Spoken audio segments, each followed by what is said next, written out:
Just a few more, please, guys.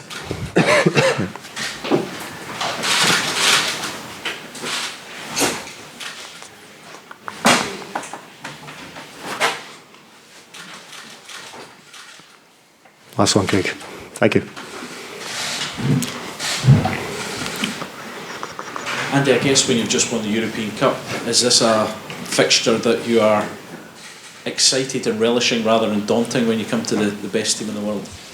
Yeah, look, it's the games that you want to play, and when you get the honour to play for your country, then you want to play against the best teams and try your best against them. Of course, I'm a wee bit more used to playing against these players. A lot of them are in the Premier League and some of the lads aren't, but it's one that we have to be excited about, coming to an old-fashioned stadium, but a good one, and playing against a fantastic team. So it's something that we need to look forward to and try and use that, and to give us a wee bit extra confidence and things like that, and hope that we can be 100% tomorrow night and see where it takes us. Does that familiarity that you mentioned for you personally help, and do you try and pass that on to your teammates?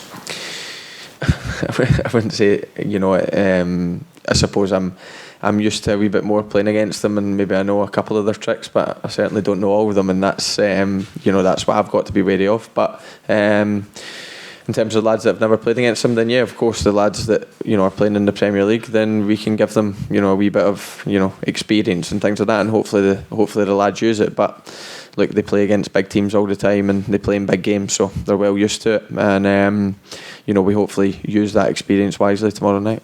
Things have changed since September, but what do you think the team has learned from when they last played Belgium?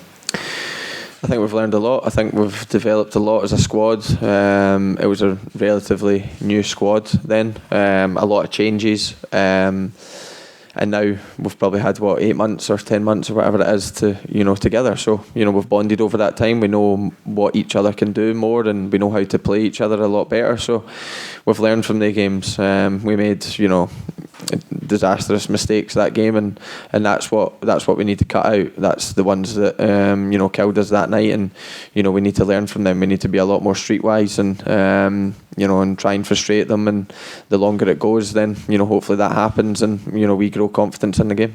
Some will reckon this is a free hit for Scotland because of the opposition, but what's the feeling in and amongst the team? I can't answer that for the other lads, but I don't really believe in free hits, if I'm honest. We're all fighting in this group for for the places that we need to get to the Euros. So there's no such thing as free hits. Of course, Belgium are seeded to the pot one, and we know it's going to be the toughest game, especially away from home. But we have to come over here and believe that we can try and get something, because if we can, then it puts us in, I think a lot of people back in Scotland will look a lot differently on the table. We've already got a big result against Cyprus and put us in a better position, and it's a lot nicer viewing. But if we can get something tomorrow night, then I'm sure the Scots fans can look at the group and really be optimistic about what can happen. You mentioned the group, Andy, and we obviously know what taking something would do in terms of the points. I wonder what it would do psychologically for this group to get something against a team like Belgium. Yeah, we've not had a big result probably since England, and even then it was a disappointment because of the late goal. But since then the big nations have turned us over, really, if we're being honest. So we need to try and make ourselves hard to beat against the top nations again. When I first came into the squad, the top nations didn't like playing against us, and they might have got the results, but they know they had to work for it, and that's what we need to get back to.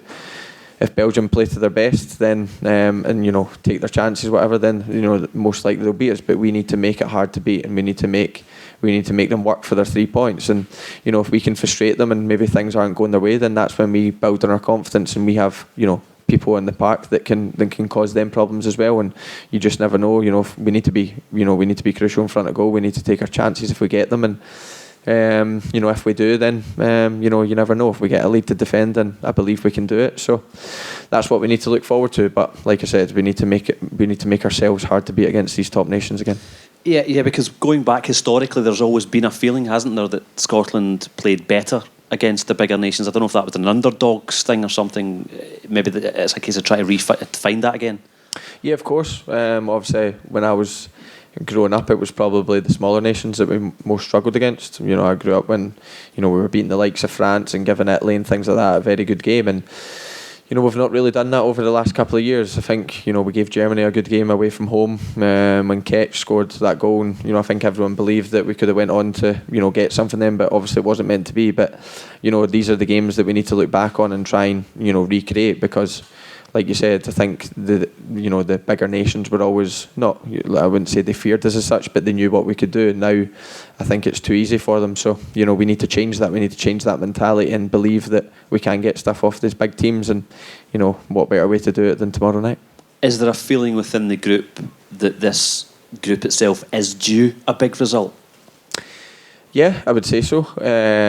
We have the quality in the squad that can, you know, cause big teams problems, and that's what we believe. You know, we're a good squad that has got an abundance of ability, but it's about us trying to show it, and especially showing it on the big stage, and that's what we need to try and do. So, look, we don't deserve anything, but, you know, we need to show what we deserve, and the only way we can do that is on the pitch. And, you know, hopefully we do that tomorrow night, and if we can get a big result, then, you know, I'm sure it'll put Scotland, you know, back in this group first and foremost, but also kind of back on the map in terms of football. I just wanted to go back to this. Andy, Chris from STV. Press company accepted. There seems to be a suggestion, a hint from the Belgian media, and perhaps by extension the Belgian public, that after the 4-0 friendly defeat, that this should be a comfortable one for them, that they could just knock this one off and get on their holidays. Is that something that you hope does actually appear, you know, alongside your sort of 100% complete performance, to perhaps get a wee shot here?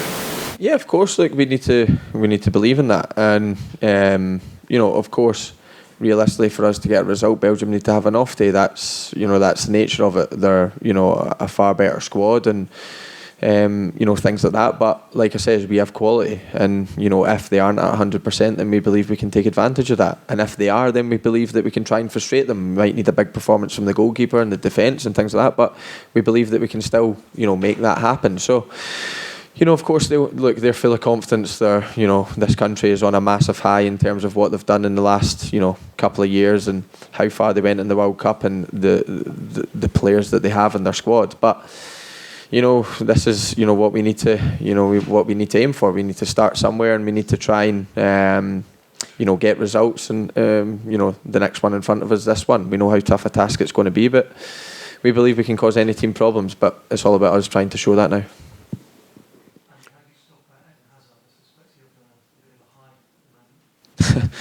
Yeah, you know, obviously a lot of speculation about him, and, you know, I'm sure he'll be delighted that it's over the line and he's done it. So, you know, he's probably the best player I've come up against on his day in terms of in the Premier League, and you know, he deserves his move, and, you know, he deserves all the plaudits he gets. So, like, a fantastic player, a world-class player, and, you know, probably one of the best at the minute in the world. So, fair play to him for his move. But, you know, we need to, it all comes back to showing him respect in terms of the ability, but trying to not show him too much respect that we fear him.